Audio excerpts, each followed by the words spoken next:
মন্দারমণিতে কয়েক বছরে গড়ে ওঠা বেশ কিছু হোটেল, রিসর্ট, দোকান বেআইনিভাবে গড়ে উঠেছে বলেই প্রশ্ন তুলেছিল জাতীয় পরিবেশ আদালত। জাতীয় পরিবেশ আদালতের নির্দেশ মেনে মন্দারমণিতে 140টি হোটেল ভাঙার নির্দেশ দিয়েছিল জেলা প্রশাসন।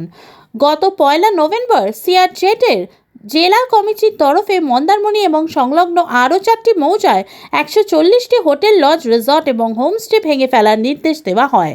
সেই নির্দেশকে মান্যতা দিয়েই পূর্ব মেদিনীপুরের জেলাশাসক পূর্ণেন্দু মাঝি হোটেল নির্মাণ ভাঙার নির্দেশ দিয়েছিলেন। তবে গত মঙ্গলবার মন্দারমণির বিষয়টি প্রকাশ্যে আসতেই মুখ্যমন্ত্রী তাতে হস্তক্ষেপ করেন। জানান, কোনোভাবেই বুলডোজারের সংস্কৃতি বাংলায় কার্যকর হতে দেবেন না তিনি। পরিবেশ আদালতের নির্দেশ কার্যকর করতে মন্দারমণির সমুদ্রের গা থেকে হোটেল, রিসর্ট ভাঙার পূর্ব মেদিনীপুরের জেলাশাসক দেওয়া নোটিশ স্থগিত করল হাইকোর্ট। আগামী 30শে ডিসেম্বর পর্যন্ত এই নির্দেশ বহাল থাকবে। আগামী 10ই ডিসেম্বর মামলার পরবর্তীতে শুনানি। তার আগে মামলার সব পক্ষকে রিপোর্ট হাইকোর্টে দেওয়ার নির্দেশ দিলেন বিচারপতি অমৃতা সিনহার আদালত।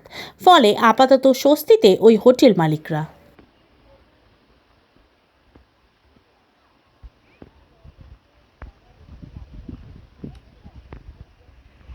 যে 140টা হোটেলকে ভাঙতে বলেছিল, আজকে কলকাতা হাইকোর্টে মাননীয় বিচারপতি অমৃতা সিনহা সেটা স্টে করে দিয়েছে।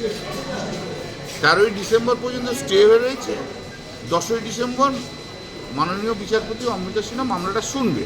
1 নম্বর, আমাদের যেটা আর্গুমেন্ট ছিল সেটার মধ্যে প্রথম কথা হচ্ছে এই যে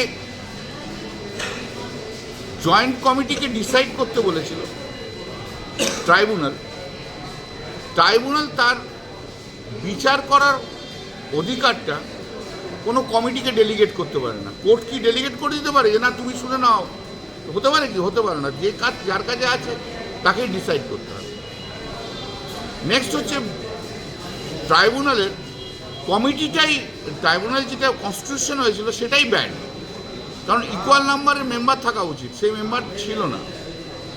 চতুর্থ হচ্ছে মোস্ট ইম্পর্টেন্ট, যেটা হচ্ছে আইনে আছে কজ অফ অ্যাকশন হওয়ার 6 মাসের মধ্যে অ্যাপ্লিকেশন করতে হবে ট্রাইব্যুনালের কাছে। এখানে 96 সাল থেকে 2008-9 সাল পর্যন্ত সমস্ত হোটেল তৈরি হয়ে গেছে।